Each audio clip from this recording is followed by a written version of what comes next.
In a small forgotten village, there lived an old man named Raghav. People rarely noticed him, not because he was invisible, but because he was too quiet. Every morning before sunrise, Raghav would wake up, wash his face with cold water, and walk miles to work as a daily laborer. His back was bent, his hands trembled slightly, and his breath was often heavy, but he never complained. While others rested when their bodies hurt, Raghav kept working because he believed saving money was the only way to survive. Inside his small mud house, there was one thing he valued more than anything else: a glass jar.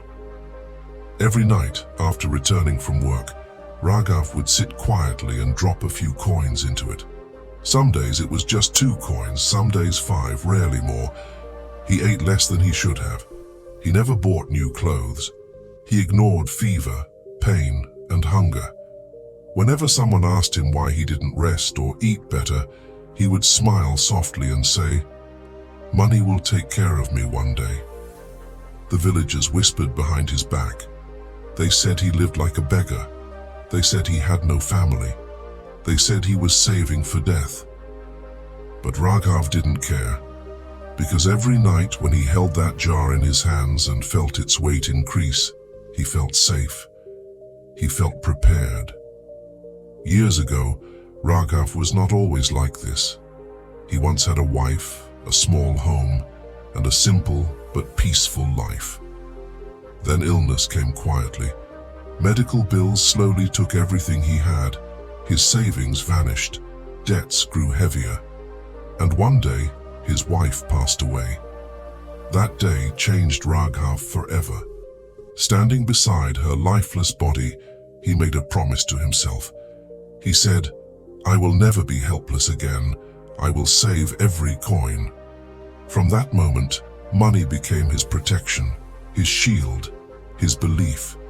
As the years passed, Raghav's body weakened. His hands cracked from endless labor. His knees hurt with every step. Sometimes his vision blurred and his chest felt heavy, but he ignored it. Medicine cost money. Rest cost time. And both meant fewer coins in the jar. Raghav believed that once the jar was full, life would finally become easier.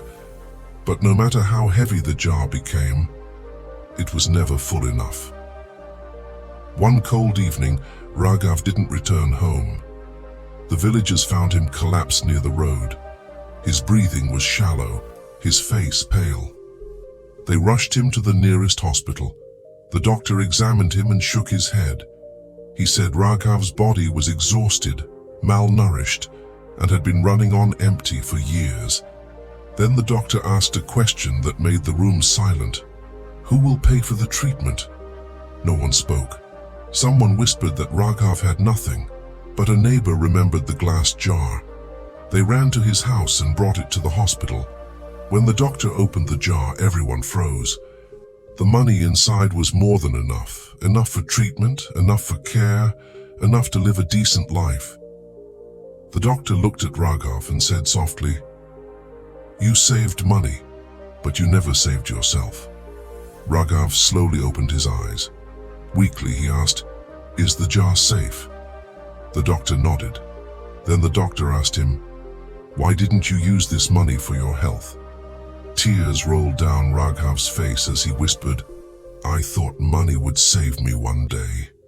The doctor replied calmly, "Money is meant to support life, not replace it." Raghav survived, but when he returned home, something inside him had changed. The jar was still there, but it no longer controlled him. He began eating proper meals. He rested when his body asked for it. He bought medicine without guilt. Slowly, the jar became lighter, but Raghav felt richer than he had in years. For the first time in a long time, he smiled without fear. People should save money, and saving is important. But Raghav learned a truth that many people learn too late. Never save money at the cost of your health. Never save money by sacrificing your dignity. Never save money while forgetting to live. Because money is a tool, but life is the purpose. Never save money for a future you may never be healthy enough to live. Save wisely and live fully. What would you choose, money or health? Comment below and let your thoughts be heard.